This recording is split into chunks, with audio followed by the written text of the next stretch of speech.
ये देखो भाई क्या बढ़िया ब्रिज है, रिवर है इस साइड और इस साइड भी। Hi guys, welcome back to a new vlog. तो आप लोग सोच रहे होंगे, नहीं पता नहीं सोच भी रहे होगे नहीं सोच रहे होगे, वो मुझे नहीं पता, बट मैं बता दूं मैं जा रहा हूं अभी नीम करोली बाबा के दर्शन करने, उनके आश्रम में जो कि कैंची धाम में पड़ता है।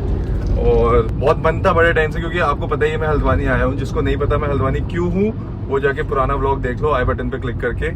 अभी सुबह के बज रहे हैं ऑलमोस्ट 7:30 और मैं निकल चुका हूँ और मैं अकेले ही जा रहा हूँ, बिकॉज मम्मी पापा जा नहीं सकते, बाकी और कोई है नहीं अभी यहाँ पे जिसके साथ मैं जाऊँ, साक्षी क्योंकि घर पे ही है, तो इसलिए मैं अकेले ही जा रहा हूँ। जाता हूँ वहाँ पे दर्शन करता हूँ और नीम करोली बाबा के बारे में आपको बताता हूँ। मैं पहले भी गया हुआ वहाँ पे, मैं उस टाइम पे गया था जब इतना ज्यादा वहाँ पे लोगों को पता नहीं था उनके बारे में, मतलब आज से 4 साल पहले, और अब तो बहुत ज्यादा भीड़ होने लगती है।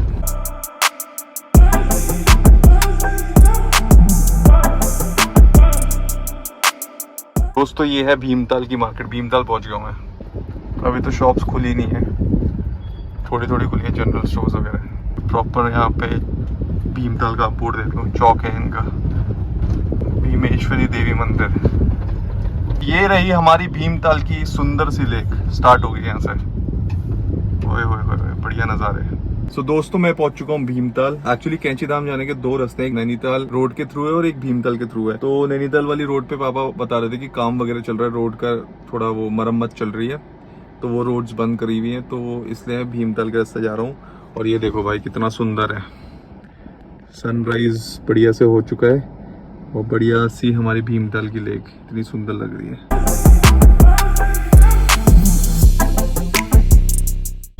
अब ये हम पहुंच चुके हैं भवाली। ये भवाली की मार्केट है भाई, पतली पतली रोड्स। ओह ट्रैफिक आने जाने का आमने सामने से, वो भाई कितनी पतली और छोटी रोड है, मतलब एक गाड़ी भी खड़ी हो जाए तो फिर दिक्कत निकलने में। ओह ये और दोनों साइड शॉप्स हैं यहाँ पे।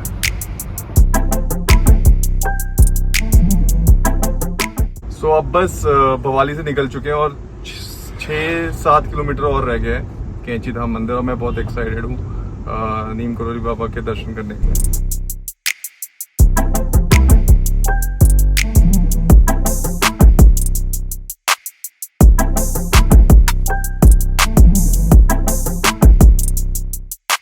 ओके दोस्तों, तो मैं फाइनली पहुंच गया हूँ नीम करोली बाबा जी के आश्रम के पास, और अभी मैंने फटाफट यहाँ पे गाड़ी पार्क करी है। पहले तो जब मैं लास्ट टाइम में आपको बता था ना, जब मैं 4 साल पहले आया था, तब तो यहाँ पे पार्किंग भी नहीं होती थी, आपको ऑन रोड ही लगाना पड़ता था। बट अब इतनी भीड़ हो गई है यहाँ पे, इतना ज्यादा लोग आने लग गए हैं कि अब इनको पार्किंग बनानी पड़ी है। तो ऐसे प्रॉपर ये पार्किंग बनी हुई है, पूरी पार्किंग है। मुझे लग रहा था खाली होगा बट अभी भी बहुत लोग हैं, मतलब बाहर रोड पे भी दिख रहे हैं, रोड पे भी लोगों ने गाड़ी पार्क कर रखी है और यहाँ पे भी पार्किंग कर रखी है। तो पार्किंग की जो प्राइसेस हैं वो आपको दिख रहे होंगे अभी स्क्रीन पे, ये पार्किंग के प्राइसेस हैं। मुझे भी वही 118 रुपए पड़े हैं, और आई थिंक ये 4 घंटे के लिए, 4 घंटे के बाद फिर 10 रुपए पर घंटे के हिसाब से लग जाते हैं 4 व्हीलर से। तो ये रहा आश्रम, अंदर फोटोग्राफी है, मतलब अंदर फोन कैमरा यूज करना अलाउड नहीं है, तो आप लोग यहीं से दर्शन कर लो। बाकी ये ब्रिज है, यहाँ से ये मेन रोड से क्रॉस करके जाते हैं।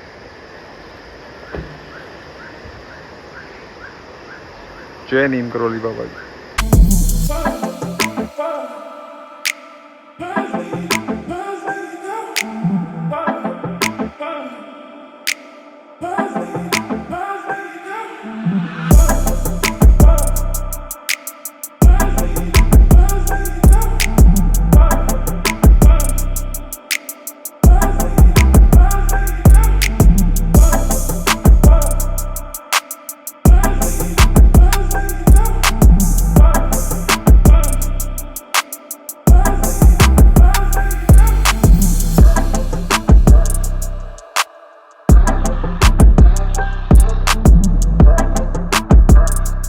भाई अब इतने सारे लोग आ गए ना अभी, अच्छा मेरे दर्शन हो गए बढ़िया।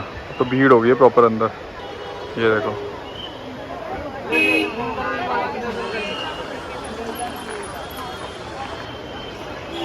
गाड़ियाँ ही गाड़ियाँ आ जा रही हैं। दोस्तों कैंची धाम से मैं आ चुका हूँ और ऑन द वे बहुत अर्जेंटली वॉशरूम यूज़ करना था तो मैं रुक गया था एक कैफ़े में।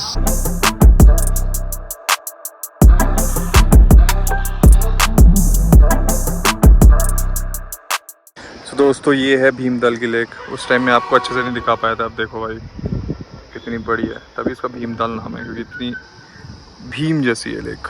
तो दोस्तों जैसे कि नीम करोली बाबा के आश्रम हो गया है और बहुत ही अच्छा है वहाँ पे, बहुत ऐसे इतना शांति था।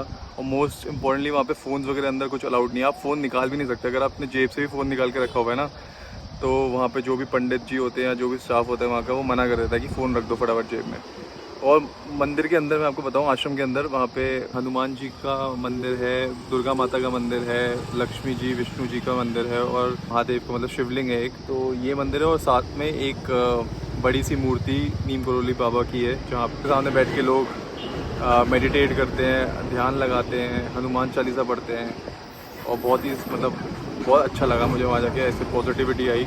बाकी अब चलते वापस घर, मतलब वापस होटल की तरफ। मम्मी पापा को मैंने एक्चुअली वहाँ से प्रसाद भी लिया था, तो प्रसाद भी खिलाते हैं मम्मी पापा को। और मैंने साथ में वहाँ से 2 चीज़ें और ली हैं गाड़ी के लिए। एक तो मैंने नीम करोली बाबा का ये लिया है गाड़ी के लिए, आई थिंक इसी गाड़ी में लगा देंगे। और एक और मैंने लिए हैं बजरंग बली, ये बहुत अच्छे लग रहे थे मेरे को, तो मैंने ये भी ले लिया। चलो भाई अब चलते हैं वापस होटल की तरफ। 2 hours later. सो मम्मी प्रसाद दे रही है नीम करोली बाबा का, आप भी खा लो। पापा को भी दे दिया। पापा को अभी भी फीवर है यार, पापा का फीवर नहीं जा रहा। कल फिर जाना पड़ेगा ड्रेसिंग करवाने अब आपको, है ना? कल फिर जाना पड़ेगा। लो फीवर ही नहीं कर रहा पापा का, पता नहीं। जय नीम करोली बाबा। तो सुबह भी आ गया, सुबह भी आ गया। फीवर है वो, उससे दवाई से दब जा रहा ना वो। मेरे को लग रहा 8 घंटे में खानी पड़ेंगी वो, 12 घंटे में खाने में शुरू हो जा रहा, क्योंकि 8 घंटे तक असर रहता है। और बहुत भीड़ थी पता है, वहाँ बहुत ज्यादा भीड़ हो रही थी। अभी अब मैं जैसे जैसे बाहर निकल के आ रहा था तो और गाड़ियों पे गाड़ियां आ जा रही थी। लोग आते हैं ना वीकेंड में, इतनी ज्यादा भीड़ हुआ तो सही मेरे दर्शन सही हो गए, बट उसके बाद फिर लाइन लग गई थी। अभी थी पढ़ी हनुमान चालीसा, खड़े होके पढ़ ली मैंने हनुमान चालीसा। हाँ। और नीम करोली बाबा के तो बहुत चमत्कार है ही, जिसके बारे में लोगों को पता है। कुछ चमत्कार जो उनके हैं वो पापा बताएंगे उनके क्या क्या चमत्कार थे। चमत्कार ये था कि एक बार यहाँ से बाबा जी जा रहे थे, कहीं जा रहे थे, ट्रेन में बैठे, अंग्रेजों के टाइम, तब इंडिया आजाद नहीं हुआ था। नीम करौली जगह है, वहाँ पहुंचे तो उनको बेटिकट होने के चक्कर में उतार दिया नीचे। उनको नीचे उतारा तो उसके बाद ट्रेन चली नहीं। सारी कोशिश से कर दी, ट्रेन चली नहीं। तो फिर किसी लोकल ने एक घंटा 2 घंटा हो गया था, ट्रेन हिली नहीं अपनी जगह से। तो 1-2 घंटे बाद उन्होंने बोला जो सामने तुमने उतार दिए बाबा, वो बैठे हुए हैं धुनी, मतलब वो आसन लगा के, उनसे माफी मांगो, उनको ट्रेन में लाओ तब चलेगी। वही हुआ। उसके बाद उन लोगों ने उनसे माफी मांगी, जो भी लोको ड्राइवर था, गार्ड थे या टीटी जो भी होते थे, उन्होंने जिन्होंने उतारा था स्टाफ, तब उनके पास गए, उनसे मन्नतें की, फिर उनको ट्रेन में लाए, ट्रेन चलने लग गई। अच्छा, इसीलिए उनका नाम नीम करौली बाबा पड़ा। नीम करोली जगह है कहीं यूपी में कोई जगह, ठीक है। हाँ। उसके बाद उन्होंने इधर आश्रम बनाया। तो एक बार वो ऐसे ही वहां से आ गए अम्बेसडर कार में, आते आते कैची धाम पहुंच गए। तो वहां पहुंचे, उन्होंने एक आदमी का नाम लिया, पता नहीं क्या नाम था उसका, लीलाधर जी थे या क्या इस टाइप का कोई नाम था उनका। उन्होंने कहा उनको उनसे मिलना है मेरे को। तो उनके घर में गए हो, तो वो उनके बाद में उनके बहुत बड़े भक्त बन गए। उनको बोला कि एक जगह है ऐसी, वहाँ चलो और वहाँ खोदो, खुदाई करो। तो वहाँ जब खुदाई की तो वहाँ पे एक मंदिर निकला।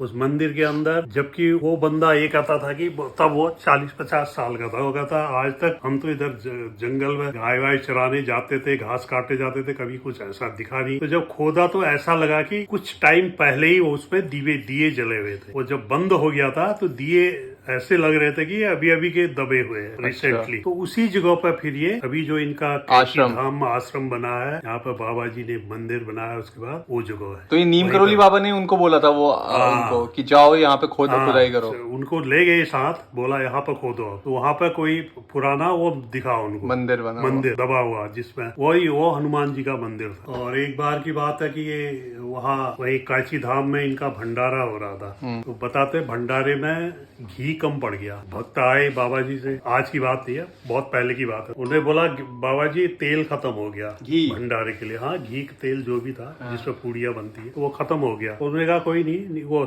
सिप्रा से उधार ले लो। सिप्रा वो है जो आगे नदी बहती है। हाँ, जो सिप्रा नदी वो मंदिर के साइड से बहती हुई जाती है, उसको सिप्रा नदी कहते हैं। तो बोला इनसे उधार ले लो। भगत जो थे वो देख ही रह गए, क्या कह रहे हैं बाबा ये। तो अरे मैं कह रहा हूँ ना कितना कनस्तर चाहिए, उन्होंने कहा 4 कनस्तर के करीब चाहिए। उन्होंने कहा जाओ हरोज सिप्रा जी से और उधार ले लो। तो किसने कहा ठीक है, वो गए 4 कनस्तर उन्होंने पानी भरा, जब कढ़ाई में डालने लगे तो तेल हुआ था, घी हुआ था, जो भी था। फिर उसमें पूड़ियां बनाई। दूसरे दिन जब उनका घी आ गया या तेल आ गया तो उन्हें बोला कि वो सिप्रा जी का उधार वापस करो। तो उन्होंने डालने लगे जब उसमें तो पानी बन गया। अच्छा, ये है उनका, तो ये इस चमत्कार। टाइप की चमत्कार है। अच्छा, बाकी स्टीव जॉब्स और मार्क जुकरबर्ग तो आए हुए हैं, तो सबने सुना हुआ है। बाकी अभी जब से विराट कोहली गया है नीम करोली बाबा आश्रम, तब से और ज्यादा पॉपुलर हो गया इंडिया में।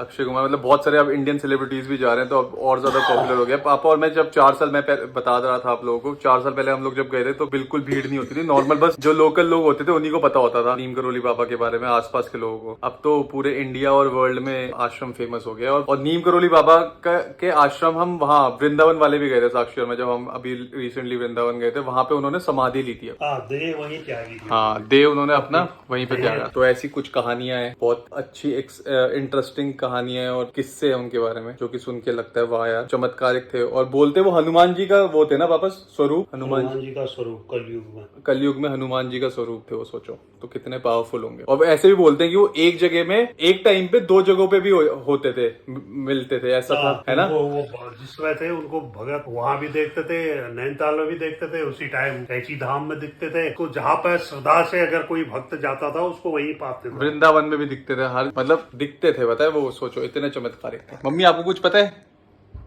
कोई कहानी उनके बारे में? मेरे को नहीं पता, यही कहानी पता है जो पापा ने बताई है। तो अब तो वैसे भी अब बहुत ज्यादा वो हो गया, कमर्शियलाइज हो गया, वहाँ पे इतना ज्यादा डेवलपमेंट हो गया, और मतलब ऐसे रेस्टोरेंट वगैरह भी बहुत सारे बन गए हैं। लोकल्स जो थे उनको ज्यादा रोजगार मिल गया अब अच्छा खासा। प्रॉपर पार्किंग बन गई है, पहले तो पार्किंग भी नहीं थी, पहले तो रोड पे गाड़ी खड़ी करनी पड़ती थी, अब तो प्रॉपर पार्किंग वार्किंग सब बन गई है। अब बस अब वापस आ गया हूँ, अब देखते हैं अब क्या करना है। अब होटल में मम्मी पापा के साथ बैठे हुए, पापा को फीवर चल रहा है, मम्मी की वजह से पापा को सारा फीवर। अब मम्मी का तो ठीक हो गया, पापा का ठीक नहीं हो रहा है। ओके, सो अभी मैं आया हूँ जो जिस होटल में हम लोग स्टे कर रहे हैं उसके टेरेस पे आ गया हूँ। बहुत ही बढ़िया एम्बियंस है इसका, देखो भाई, यहाँ सामने से दिखते हैं पहाड़।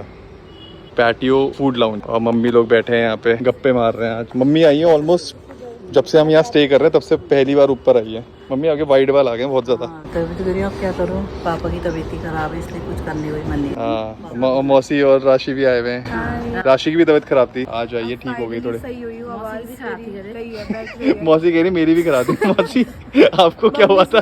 मम्मी से ही मुझे ही हुआ है कोल्ड। हाँ, यहाँ पे भी तो मम्मी ने ही पापा को सुला दिया। खुदा भी सबको हो जाता ना घर में। अब हम तो एक ही रूम में रह रहे थे इसलिए पापा को भी हो गया। पहले मेरे को हुआ, फिर मेरे को तो हॉस्पिटल से ही हो गया था। चल रहा है बट यहाँ अच्छा लग रहा है पूरा, है ना, बढ़िया है, अच्छा है प्रॉपर, और पहाड़ों का व्यू आ रहा है। और मौसी कॉन्शियस क्यों हो रखे? मौसी कुछ बोलो, कुछ बोलना चाहोगे? कुछ बोलना चाहोगे मौसी? कभी भी ब्लॉग में देंगे, मैं ना ऐसा ले लिया मुझे। पिछली बार मैंने आपको बता के लिया था, याद है आपको? वही, तभी तो मैं आज देख ही नहीं रही उससे। मौसी शर्मा रही है, मौसी शर्मा रही है भाई। इसको मत आना। ये डरेगा जब सब डलता है। तो बस अभी थोड़ी देर ऐसे चिल कर रहे हैं और फिर उसके बाद जाते हैं नीचे। पापा रूम में रेस्ट कर रहे हैं अभी। पापा तो ऑब्वियसली आ नहीं सकते, बट ट्राई करेंगे अगर पापा को आना हुआ ऊपर, क्योंकि लिफ्ट आती है टेरेस तक। बाकी अभी पापा को डॉक्टर के पास दिखा के भी लाए थे। तो हमने थर्सडे को ड्रेसिंग करवाई थी और आज सैटरडे है, तो डॉक्टर ने बोलता है इनकेस पापा को फीवर आता है, क्योंकि पापा को फीवर आ रहा था, तो आप सैटरडे को भी आ जाना। तो हम लोग आज लेके गए, तो वो कह रहा था थोड़ा सा बेटर है, चोट में इम्प्रूवमेंट है, बट फीवर के लिए उनके टेस्ट करवाए हैं, मतलब डेंगू का और टाइफॉइड का, और ऐसे 4-5-6 टेस्ट करवाए उनके चेक करने के लिए, जिसकी रिपोर्ट अभी थोड़ी देर में आ जाएगी। और वो फिर मेरे को डॉक्टर को दिखाएंगे, तो पता लगेगा एग्जैक्टली क्या प्रॉब्लम है, या नॉर्मल वायरल फीवर है या कुछ दिक्कत और तो नहीं होगी, क्योंकि पापा का फीवर नहीं जा रहा। बाकी देखते हैं, जो भी होता है वो आपको बताएंगे। सो टाइम हो रहा है 5:15 और मैं अब खा रहा हूँ पहली मील अपनी, जो की है छोले भटूरे। थोड़ा सा मैं लेट हो गया बिकॉज हॉस्पिटल वगैरह जाना था, अब जाके मैं खाना खा रहा हूँ। पापा ये रहे उछलते उछलते बैठ गए। हाँ जी दोस्तों, तो पापा की रिपोर्ट्स आ गई थी, कुछ भी उनको टाइफॉइड या जो भी फीवर से रिलेटेड चीज़ें थी, टेस्ट जो हुए थे वो कुछ भी नहीं था उनको, रिपोर्ट्स वगैरह नॉर्मल है। तो डॉक्टर ने यही बोला कि वायरल फीवर ही है। सो फिर टेस्ट रिपोर्ट्स देके थोड़ी जान में जाना है कि डेंगू टाइफॉइड वगैरह कुछ भी दिक्कत नहीं है उनको। सो बस अब उनका नॉर्मल जो वायरल फीवर की उनकी मेडिसिन चल रही थी वही चलेंगी उनकी। बस यहीं तक था व्लॉग। यहाँ तक व्लॉग देख दिया तो लाइक शेयर कमेंट कर देना, चैनल पे नए हो तो सब्सक्राइब कर देना और रिंग द बेल कर देना। मिलते हैं नेक्स्ट व्लॉग में।